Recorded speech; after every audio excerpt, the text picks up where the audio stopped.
It's a brisk day on November 2nd in the rural community of Mountain Gate, California, nestled in the foothills of the Cascade Mountains. And for the Papini family, it starts out like any typical morning. I remember everything about that day. Around 6:50 a.m., my wife was on her way to go check on our daughter, Violet. And we met there at the door, and I gave her a kiss and a hug, and went right out the door. That evening, when Keith returns home from work as a Best Buy audio-video specialist, he expects his usual boisterous welcome from wife Sherri and the kids. I pulled up, I saw our car there, and I opened the door expecting my son comes 100 miles an hour right at me, and then usually Violet right behind him. We do what we call, our family snuggles. Instead, he's greeted with unsettling silence. I looked in a few different rooms and I couldn't find anybody. I thought, okay, maybe they're outside. And I looked around outside, but at the time I was like, I'm sure they're all together. I had no reason to believe otherwise. He opens up an app on his iPhone to see if he can track Sherri's location. I did the, Find My iPhone app, and it showed where her phone was. So I assumed that's where she was, and I assumed that the kids were with her. Where did the Find My Phone app show that Sherri was and you thought with the kids? On near our mailbox, which is a ways away. It's about a mile away, actually. Are you worried? Not quite yet. Keith jumps into his wife's car and follows the breadcrumb pings on the map toward the mailboxes. So I got in her car and I immediately drove down to the end of my mailbox, and I was, anticipating I would see her. But his family's whereabouts remain elusive. They are nowhere in sight. I then called my mom and asked her if they spoke, and she said she hadn't. Keith dials his children's daycare center. First thing I said is, what time did Sherri pick up the kids today? And when she said the kids are here, that was like, something is wrong. There's something wrong right now. Keith's relationship with Sherri is a rare love story dating back to childhood. A storybook starting with a 7th grade kiss. When they reconnected years later, Keith even presented the notes she had written him back in middle school. I remembered that all these years ago, I kept her notes that she wrote me. And I dug them up and I handed her a box, and of course it was like all our little notes back and forth. Soon enough, Keith would find himself on one knee, asking for Sherri's hand in marriage. I was just head over heels for her, and I knew I wanted to marry this girl. The striking couple tie the knot in 2009. They look like a fairy tale couple. She like a princess, he like a prince. Their photos together seem as if they're ripped from the pages of a glossy magazine. They do just very sweet things for one another, and just kind of things that you read out of a novel or see on TV. The young couple put down roots in their hometown just outside of Redding, California. The Papinis move into this 2-story house. It's comfortable because it's the house Keith grew up in. And by all accounts, Sherri, a stay-at-home mom, treasures her family life, doting on 4-year-old Tyler and 2-year-old Violet, and on her husband. Sherri's been called Supermom. Where does the Supermom name come from? She wakes up in the morning, has her kids dressed, their meals planned out for them, and their activities for the day. And not just that, she's just a super wife. Like when she makes a pie, she doesn't just make a pie, she makes it look gorgeous. But now that Supermom is missing, and Keith is frantic to find her. He goes to the mailboxes where that Find My Phone app first pinpointed Sherri's iPhone. Again, I wasn't looking for a phone, I was looking for Sherri. When I didn't find Sherri, I went to the other road, came right back, and I parked, and I got out, and now I'm looking for a phone because it's saying it's here. And it did not take me long. It was right off the road. Keith is stunned. It's Sherri's iPhone, lying in the grass, strands of her blonde hair tangled in the headphones. If she would have lost her phone driving home one day and she put it on the roof of the car and it fell off, okay, whatever, I could see that happening. But the cars were home and the kids are at school. I knew something was wrong. Now Keith goes into full crisis mode. He takes 2 pictures of Sherri's iPhone and then dials 911. I wanted to make a clear message. This is real. You need to get here now. I don't know how many phone calls 911 gets on this particular thing. 90% of the time, you know, they went to the store, or they're hiding under the bed, or it's not that. I knew she was taken. Keith is convinced Sherri woke up that morning, went out for a jog, training for an upcoming Thanksgiving Day race. He thinks she turned out their driveway down a quiet country road, never came back. News of Sherri's disappearance quickly spread to the family. When I heard Keith's voice on the phone, I knew it was absolutely real. And when I hung up the phone, I fell down and just started crying and told my husband that my sister's gone and they don't know where she is, and I don't know if I'm ever going to see her again. A missing mother of two from Reading is now the focus of a story that is capturing nationwide attention. But how will this father tell his son why his mommy didn't come home? I picked him up and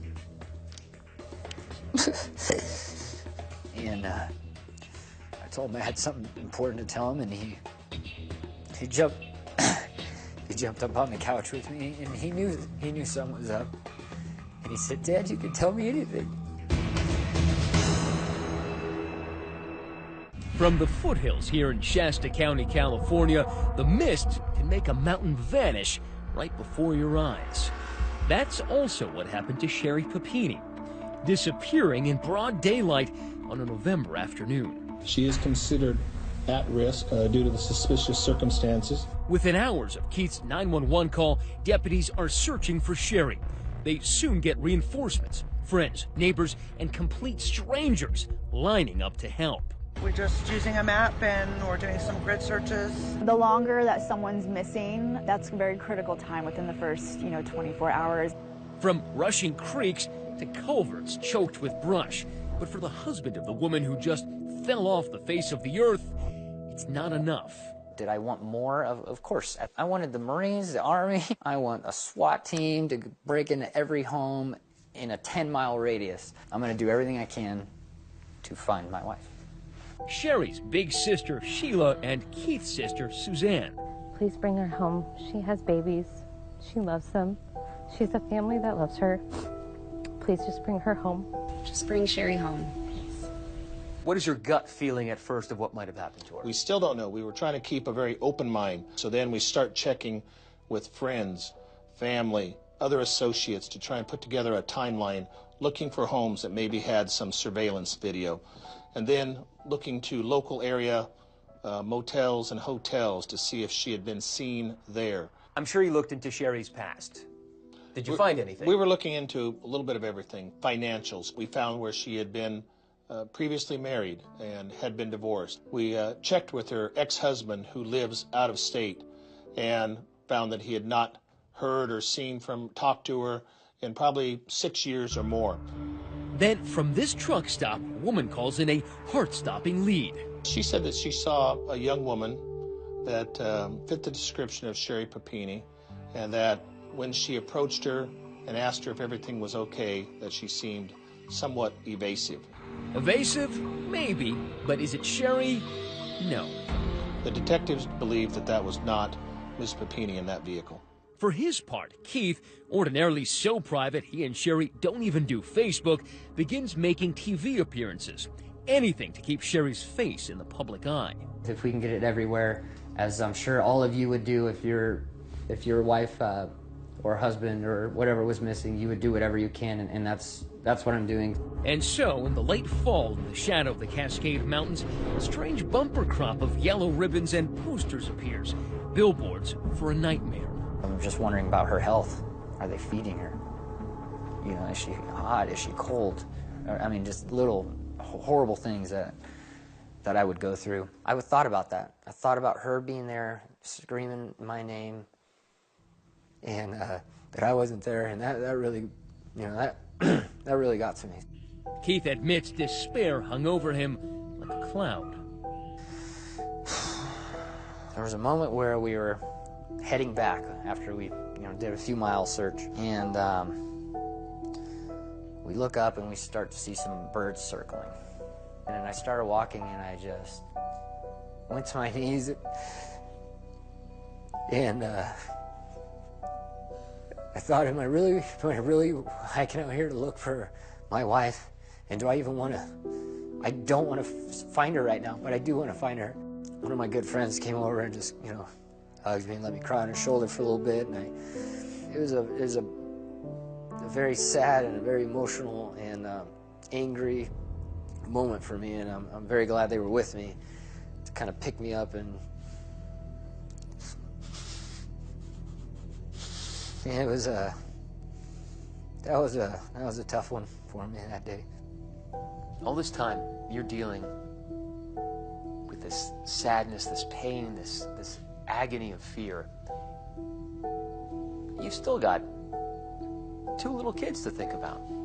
Fortunately, I have an amazing family and amazing friends, and they really, really came to the rescue on that, kept them happy, kept them out of this.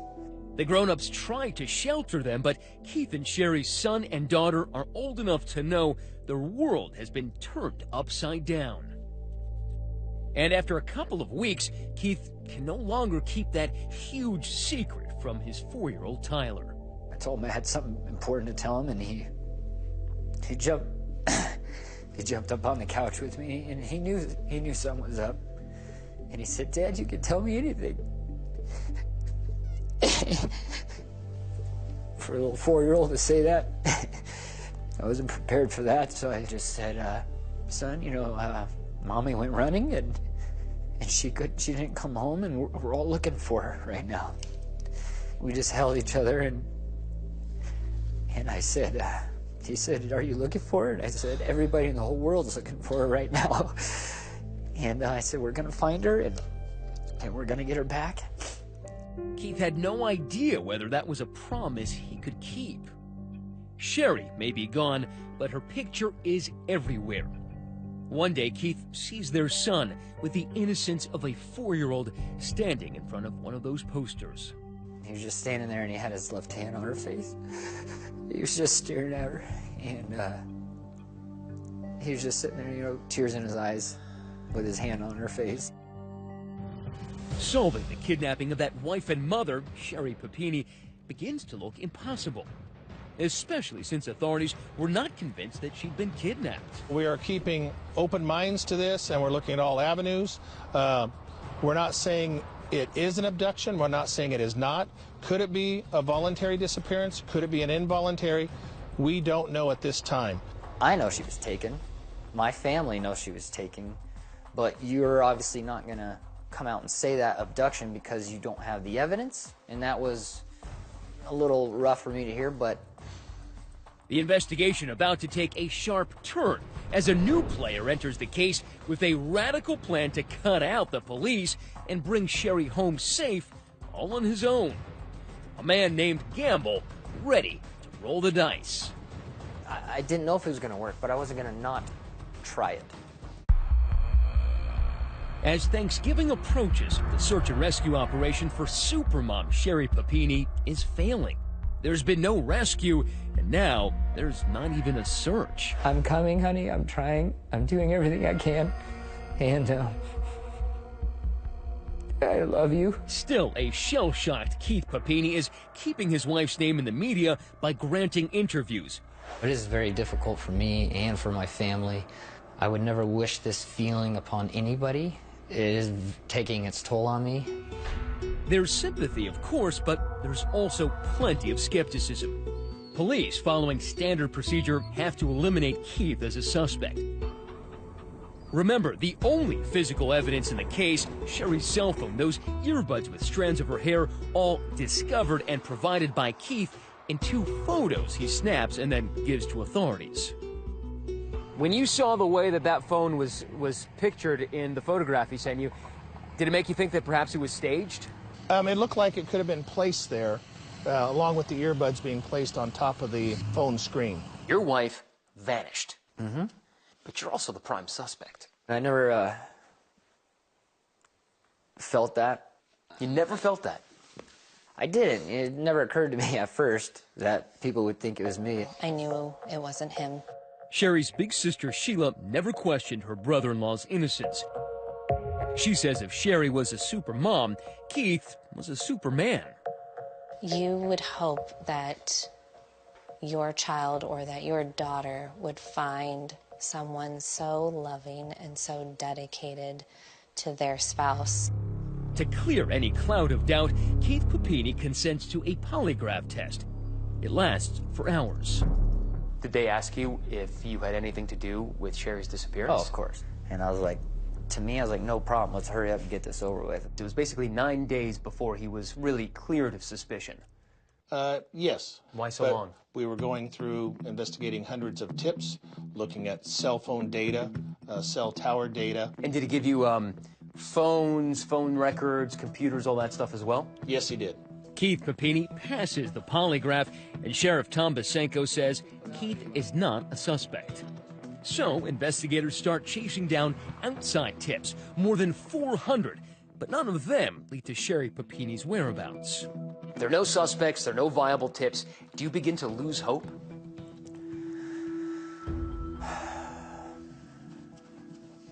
I don't think I ever lost hope, but it was eating away at me big time. I'm getting very angry and frustrated, and I'm scared for my wife. The Papini family starts a GoFundMe account. Donations start pouring in. $25, $50, $100, raising nearly 50 grand in all to find her. Then a radical idea from an anonymous donor, separate from the family, who offers a ransom for Sherri's safe return. You don't know who the anonymous person is? No. It's anonymous to you as well? Yes. The nameless donor instructs the presumed kidnappers to contact a designated negotiator, a professional in this shadowy field. My name is Cameron Gamble, and I'm an international kidnap and ransom consultant. I've been retained by an individual who wishes to remain anonymous. Okay, so who is this guy? He's a former Air Force senior airman who now makes his living training military, law enforcement, even private citizens on how to evade and escape capture. These are different captivity environments throughout different regions of the world. We met him at his training facility, furnished with kidnapping simulators like this shipping container where Gamble described the dark arts of his craft. What made you so confident that this was an abduction and not something else? Everything I looked at fit that bill. Look at the husband. If she was listening, I wanted to say that we're trying, and we're trying the best we can. He wasn't faking it. Look at Sherri herself. And this isn't the type of girl who's just going to walk away from all that. By now, Keith is desperate. He's even considered turning to psychics. So when Gamble contacts him asking for permission to try a more aggressive approach, he agrees. There was no idea or thought that if I think could work, that I was not going to try. 12 days into Sherri Papini's disappearance, Gamble posts this provocative video online promoting the ransom. I don't know your motive. I don't know who you are. I don't care. I simply care about getting Sherri back. Did you ever expect someone to ring you up and say, I have Sherri, I want the money? I was hopeful. You were so convinced that Sherri was still alive. You go into these situations thinking they're dead, then you lose hope right off the bat. Gamble is something of a wild card. To law enforcement, he's more of a nuisance than a problem solver. Your critics would say that this is a publicity stunt. They can say that all they want. I don't do this for the critics. I do this for the small number that actually matter, and that being Keith and Sherri. But there were some big opponents to this. The sheriff was adamantly opposed to Cameron Gamble being involved in any way. For me, I was going to do everything I could to get my wife back. The next gambit for Gamble came on November 23rd, the day before Thanksgiving. He posts a second video online. The world has been looking for Sherri Papini, and now the world is going to be looking for you, whoever you are. Gamble informed Sherri's alleged captors the ransom is now off the table. I'm sorry you didn't take advantage of this opportunity when you had the chance. Instead, he doubles down in a call to action, asking the public to find Sherri in exchange for an even bigger reward. Was it actually a call for bounty hunters? I mean, how did you put it? I said, I don't care your criminal status. I don't care if there's a warrant out for your arrest. I don't care who you are. If you can lead us to Sherri, and we give you more cash than you can spend. I wanted to make it so tempting that the abductor's own mother would have turned him in. And then what did you think about making it a bounty when the deadline for the ransom passed? Well, I was all for that. I mean... But will Cameron Gamble's bet pay off? Keith Papini begins his Thanksgiving at 3:30 a.m., steeling himself for the Northern California cold and the white-hot anguish of the 22nd day without his beloved Sherri. A huge balloon release has been planned in her honor. We wanted to do something very special. A real close person in my life mentioned, well, what about a balloon release? You know, we're all looking for you, and here's just a symbol, here's home. And I really like that. The knife thrust pain of missing Sherri is a constant companion, as is his constantly ringing cell phone. Very early in the morning, Thanksgiving Day, you get a phone call. It rang. I think I was shaving at the time. So I kind of looked over and I did not recognize the number. You didn't pick it up? I didn't hear it in time because I only got the last 2 rings. But that wasn't just any call he missed. It was the call he'd been praying for. Immediately after that, my home phone rang. I pick it up. It was my wife screaming in the background, yelling my name. And a CHP officer said, I need you to be calm, I need you to be calm. Well, are you panicked at first? You're hearing her scream. I'm panicked, but I'm happy, because I at this point, this is the first time I've heard her voice. I know she's alive. And you hear? And I hear screaming. So then I get the phone, and, oh my God, honey, and of course she's screaming, it's very emotional, and I love you, I love you, I love you, oh my God, you're here, you're back, where are you?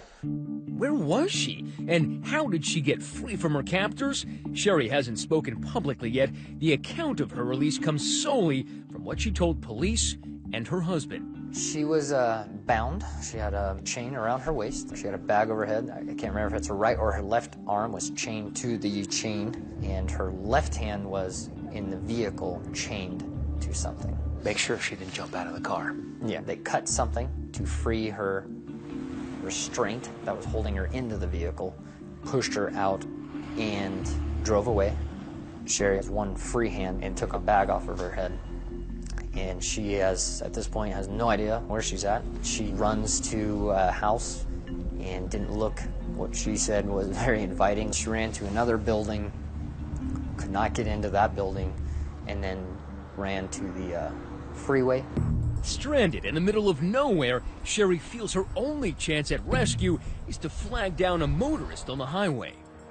People were driving past her and not stopping. In her mind, she's frightened, she's scared, she's screamed so much. She said she's coughing up, like blood from the screaming, trying to get somebody to, stop. Just another sign of how my wife is. She's so wonderful, but she's saying, well, maybe people aren't stopping because I have a chain. It looks like I broke out of prison. So she tried to tuck in her chain under her clothes. I don't know what reaction anybody has to that, but to me, I'm just like... I'm just impressed that she thought of that. 4 a.m. and Allison Sutton happens to be driving down I-5 North, one of millions of Americans on the road to visit family for Thanksgiving.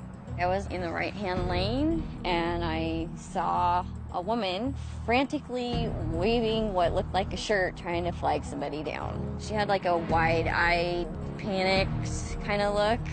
I was startled to see her. It was dark, and she pretty much just came out of nowhere. If I had swerved to the right at least a little bit, I would have hit her with my car. I figured if she was willing to risk being hit by a car trying to get somebody's attention, that she must really need some help.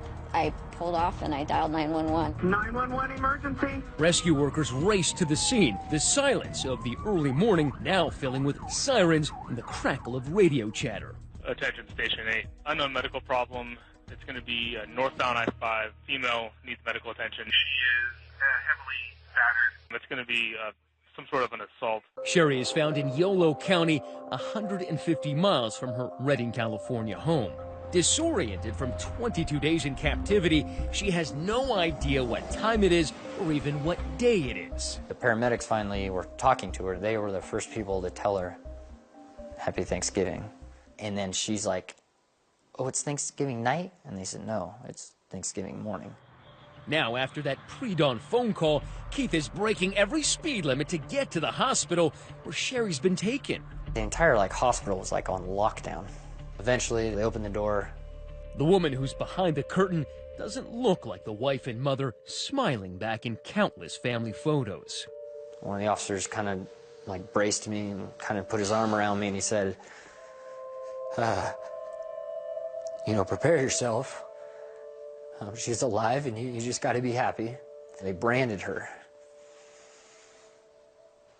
So I just wanted to see her, so I just ran past everybody, and I, throw open the curtain, and she was there in a bed, in her poor face. And I just hugged her, I just held her. I felt like I hugged her for like 20 minutes. I was so happy that she was there, and I was just kissing her all over, and then I got like nauseated just looking at her.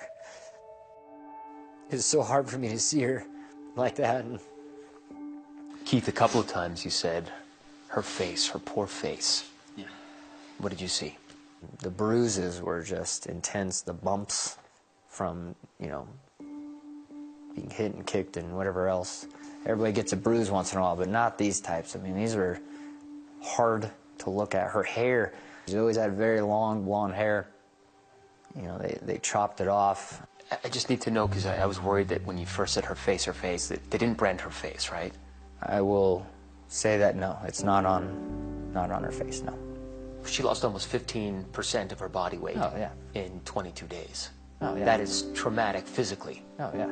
It made me sick that there is people out there that could do something like this. I just wanted to hold her, and we just embraced each other and cried together, and I was so happy though. I mean, how do you explain it? You're upset and everything at what happened, but you're happy. As Thanksgiving morning begins to dawn, the miraculous return of Sherri Papini has not yet reached her Redding community. They gather as planned to release those balloons in the hopes of Sherri's safe homecoming. 2 hours later, the community learns their efforts were not in vain. Sherri Papini would be home for Thanksgiving. Sherri Papini, the Shasta County mother, missing for 3 weeks, has been found alive. The crisis may be over, but the mystery remains. Who took Sherri and why? You're really looking at somebody that's trying to break her will. That's what they do in cults. The ordeal which shattered Sherri and Keith Papini's world is over. Now the police are focused on the big questions. Who did this and why? This is simply the start of the next chapter in a very active investigation.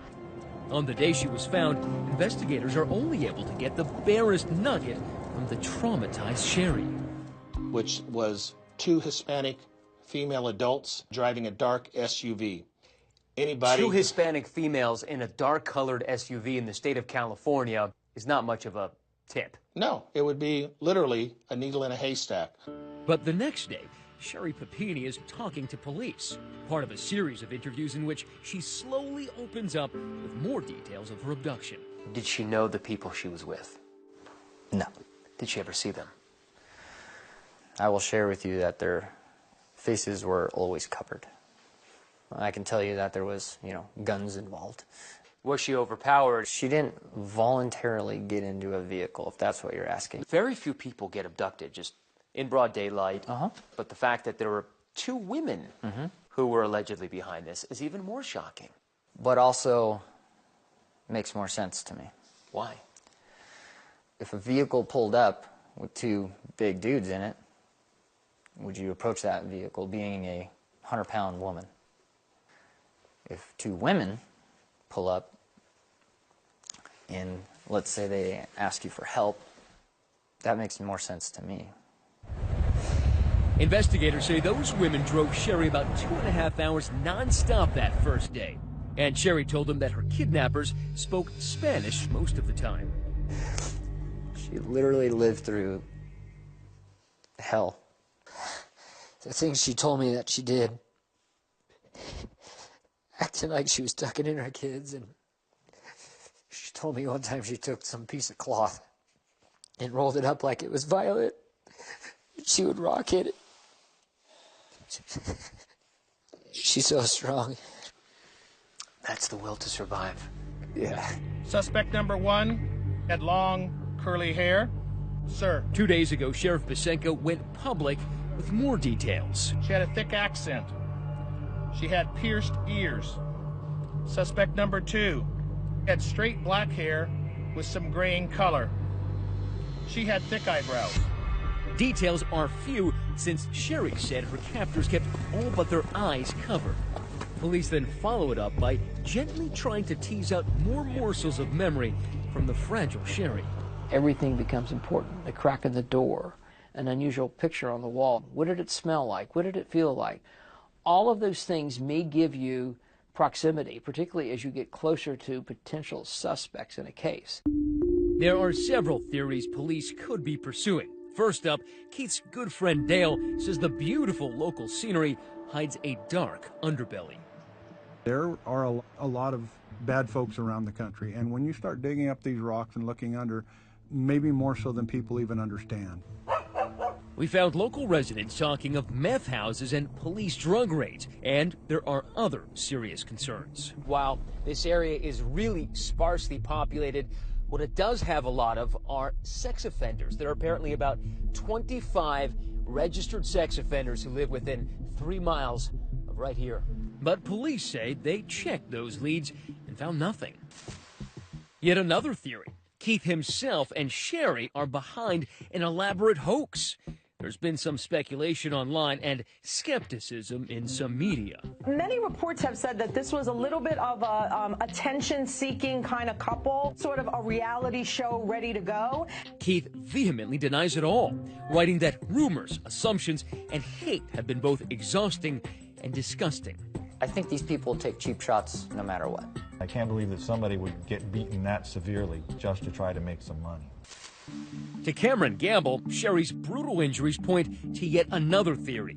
Sherri's skin burned multiple times, police saying that vicious branding was a message, not a symbol. If you look at just human trafficking alone, a branding is something that would be done to mark a girl from a pimp or an organization, if that is in fact what happened here. ABC News crime expert Brad Garrett finds that sex trafficking theory doubtful. If you're going to traffic somebody, are you going to starve them, beat them, and cut their hair? You're going to do the opposite of that. You want them to look presentable so that they're, to use their words, a commodity to market. As a former FBI profiler, he has a very different theory, based on Sherri's 22 days of what Keith said were intense physical agony and severe mental torture. You're really looking at somebody that's trying to break her will and destroy her identity from the past. I mean, that's what they do in cults, to brainwash her into whatever they want her to be. And if that's the case, he says they could still be holding other captives and even be on the hunt for more. What can you tell the people who live here to reassure them that whoever did this to Sherri, plucking her right off this stretch of road, is not still out here? We don't know if this was a random abduction or a targeted abduction, but people should always take precautions for their safety. Wife is back with our family, and Still, Keith is less interested in the why than in the what's next for his family. Just over a week after his Thanksgiving miracle, Sherri Papini has been located. A rush of relief. I was ecstatic. Hallelujah! She and Keith have been reunited. Keith Papini is still marveling over all that he has to be thankful for. I had such a great support from my family, my friends, the whole community, the whole world reached out, and I'm so grateful for that. But as of tonight, so many questions about this case remain unanswered. The most horrific thing that you could ever have imagined literally almost came right to your front door. Correct, and that's the mystery. Why? I don't have the answer, and I can't explain it. The investigation is far from over. In fact, it has only begun a new chapter. The threat could still be present. Nobody knows who did it or why they did it or where they are. And that's got to be terrifying for a dad like you. It's terrifying, but you know what? My family's with me now. I think of it differently now. Clearly, I want justice. But right now, I'm just happy that my wife is back. I don't have to raise my kids without her. And even in the midst of all of this gratitude, Keith says he knows his wife's road to recovery won't be an easy one. When lights are off, when doors shut, when she hears certain sounds, I mean, it's something that I don't know how to deal with, and we'll need somebody that, you know, can help her through that from a professional standpoint. It's not just a long road. I mean, it's something we're never going to forget. Something else he says he'll never forget, the moment he got to see his children reunited with their mother. 4-year-old Tyler went first. And I said, you know what, buddy? I found Mom. And he got the biggest grin, and he started like, you know, like, where is she? And he just sprinted 100 miles an hour. I was like, go slow, go slow. And he hugged her, and my wife, obviously very emotional, and started crying. And she said, I'm so happy. And my son, of course, is like, you don't cry when you're happy. And my wife said, when you're this happy, you cry. Then it was 2-year-old Violet's turn. She just said, Mommy, and just took off running, and she picked her up, and then again, just snuggles and kisses. My son jumped in my arms, we were hugging, and then of course we all went to the ground for a big family hug. Big family snuggles. Big family snuggles. It makes me smile. You know, we're back, we're whole.